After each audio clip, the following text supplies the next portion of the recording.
Bienvenue dans cette nouvelle vidéo de Lexical Info.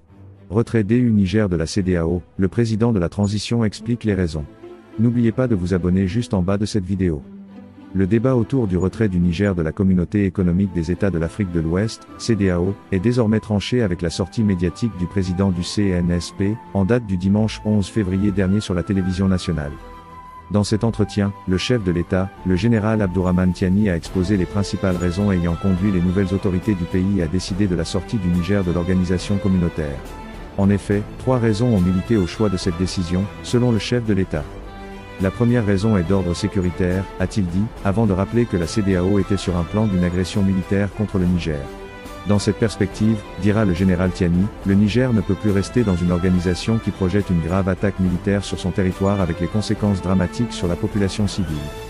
La deuxième raison, a-t-il souligné, est éthique et morale, renvoyant aux lourdes sanctions infligées sur le Niger par la CEDEAO et ce, dès les premiers jours ayant suivi les événements du 26 juillet 2023. Le Niger a été dépourvu de tous, jusqu'aux produits médicaux de première nécessité. Des sanctions qui, selon le président Tiani, causent des souffrances insupportables à la population, alors qu'elles n'ont jamais été infligées à aucun autre pays avant le Niger et qu'elles ne sont prévues par aucun texte fondateur de la CEDEAO.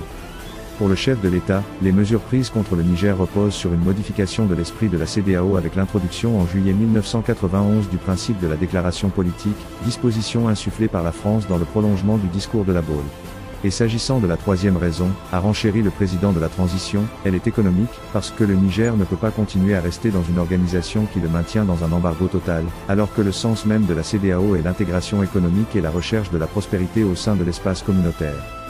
Dès lors, s'est-il interrogé, comment devons-nous rester dans une organisation où l'on est maintenu dans un embargo complet avec, y compris, le gel des avoirs du pays auprès de la DCAO qui a choisi elle aussi, de confisquer les ressources financières du Niger ? Ce sont là, les 3 raisons principales qui justifient ainsi la sortie du Niger de la CEDEAO. Cette dernière, envisageait une opération militaire au Niger avec la montée en puissance des détachements militaires de certains États, notamment le Nigeria, la Côte d'Ivoire et le Sénégal et le soutien technique. Merci pour votre aimable attention et n'oubliez pas d'activer la cloche de notification pour recevoir les prochaines informations.